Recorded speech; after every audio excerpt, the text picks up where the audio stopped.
Salut, c'est bientôt. Attends, moi je t'ai pas remonté. Oh, pas grave, pour le bêtisier, on aura de la matière. Moi j'aime bien, moi. Allez, vas-y. Salut, c'est bientôt Noël. Alors aujourd'hui, nous testons un panneau LED qui peut faire de la couleur. C'est le WP35 de chez Wellite.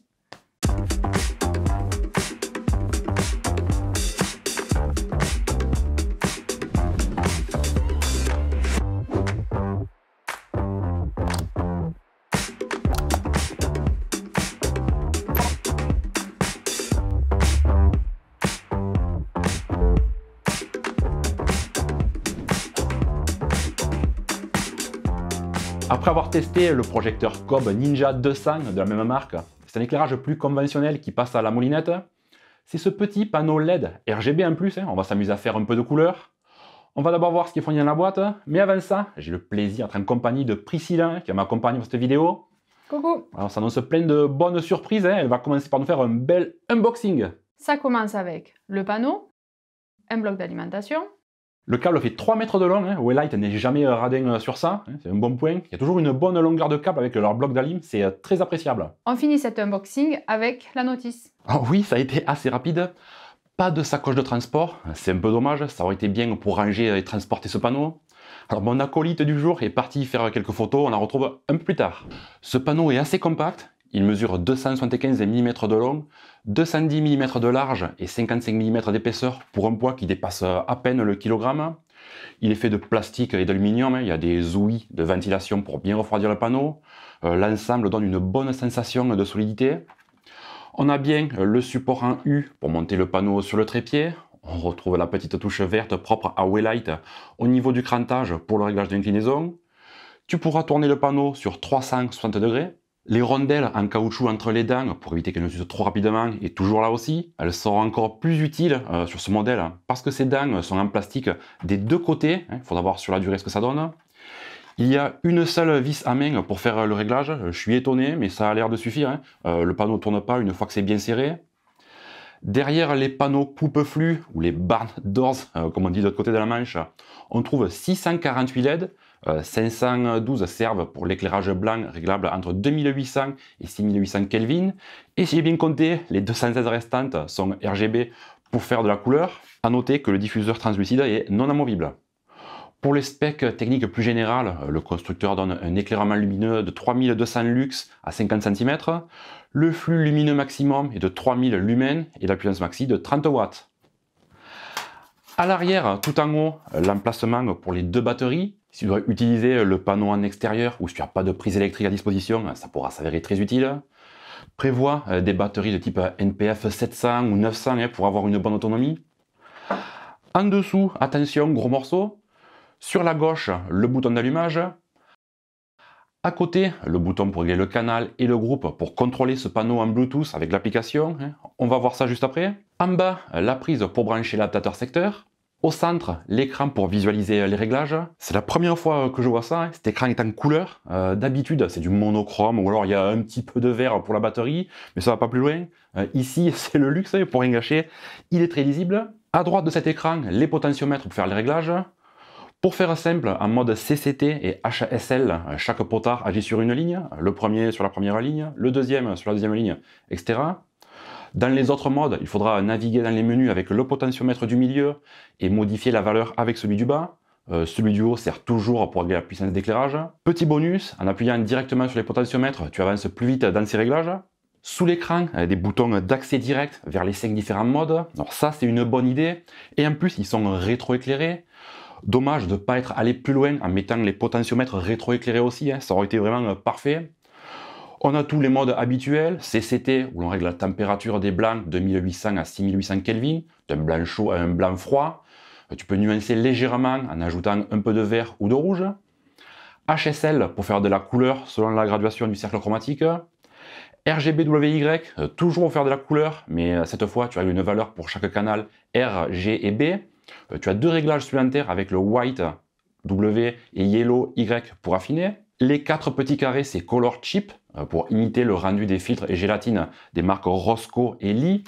Alors, les gélatines, ce sont des filtres colorés que l'on met devant une source lumineuse blanche pour obtenir une couleur précise ou modifier le rendu. Ici, on simule ce rendu, bien entendu. Dans ce mode, il y a un troisième choix, HOC, qui fait une lumière blanche très froide à 6800 Kelvin. J'ai pas trop compris qu'est-ce qu'elle fait là. Cinquième et dernier mode, FX, pour les effets spéciaux ou simuler une ambiance. Il y a 26 scènes préprogrammées. Tu peux bien sûr régler l'intensité lumineuse de l'effet et sa vitesse. Pour t'y retrouver, comme d'habitude, chaque effet est représenté par un petit pictogramme. Il y en a de toutes sortes, à toi de choisir celui qui va convenir pour ce que tu veux faire. Tu as le choix entre les flashs, les feux d'artifice, les flammes, les classiques pompiers, ambulances et police, une ambiance de bar, discothèque entre autres. Tu peux aussi faire des vagues de couleurs rouge, verte, bleu, violette ou jaune. Bon, t'as compris, il y a de quoi faire. Comme j'en ai parlé tout à l'heure, il est possible de contrôler ce panneau avec une application. C'est toujours Waylight Pro. L'app a subi quelques modifications cosmétiques, mais le fonctionnement et les modes n'ont pas changé. Elle est facile à utiliser et elle fonctionne très bien. Je l'ai complètement détaillé dans ma vidéo sur le stick RGB K21 de Waylight. Je te conseille d'aller y jeter un œil si tu veux en savoir plus sur cette application. En plus, la vidéo est chapitrée, tu peux aller directement au moment où je parle de cette app. Priscilla est de retour pour terminer cette vidéo. On va voir ensemble les points forts et faibles de ce panneau LED. Tout d'abord, tu pourras utiliser ce panneau pour faire une lumière principale sans aucun problème. Il est relativement puissant malgré sa petite taille. Il faudra par contre prévoir une softbox pour avoir des ombres un peu plus douces. Tu pourras jouer avec la température de couleur pour donner une ambiance plus ou moins chaude. La possibilité de faire de la couleur avec le RGB est une bonne option pour aller encore plus loin. Aucun problème de flickering non plus, c'est quand même indispensable pour une utilisation en vidéo. Qu'est-ce que tu en penses? C'est génial. Super. Pour de la photo, rien à dire, ça ira très bien aussi. Tu pourras éclairer des scènes assez importantes, mais même remarque que pour la vidéo, softbox à prévoir.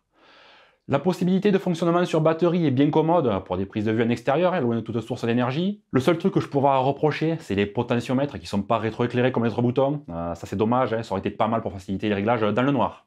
On ne te l'avait pas dit avant, mais ce panneau LED qui sert pour éclairer la fin de cette vidéo. J'ai juste rajouté deux petites keylights supplémentaires, une à gauche et une à droite, pour bien déboucher les ombres comme le fond est quand même assez sombre.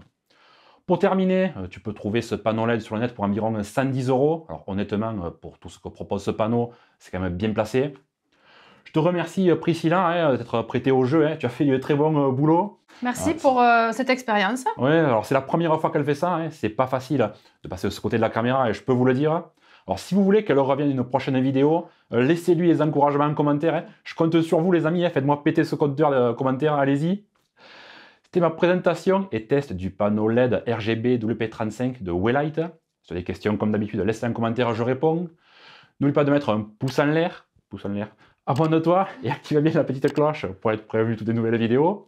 Je te dis à bientôt et toujours à l'Alexandrie Sud. Ciao. Ciao, ciao. J'ai le plaisir d'être en compagnie de Priscilla qui va m'accompagner pour cette vidéo. Tu peux parler? Oh, merde. Si ça annonce plein de surprises et de tristesse. J'ai le plaisir d'être en compagnie de Priscilla qui va m'accompagner pour cette vidéo. Salut. On s'annonce plein de bonnes surprises et de bêtises. Ça va. J'ai des conneries. On va faire un peu l'unboxing. Vas-y. Ça commence avec le panneau, un adaptateur secteur. Ça chie, non? Un adaptateur secteur. Un adaptateur. Oui, vas-y.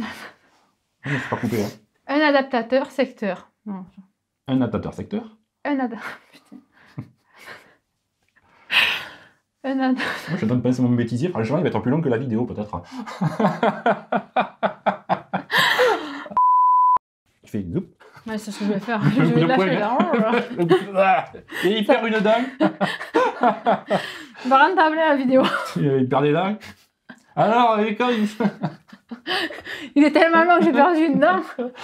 Écoutez, cher ce truc. Ouais. Un bridge. Oh, putain. Sérieux. Et on ne te l'avait pas dit, mais ce panneau LED qui sert pour éclairer la fin de cette vidéo. J'ai oublié avant. Ah.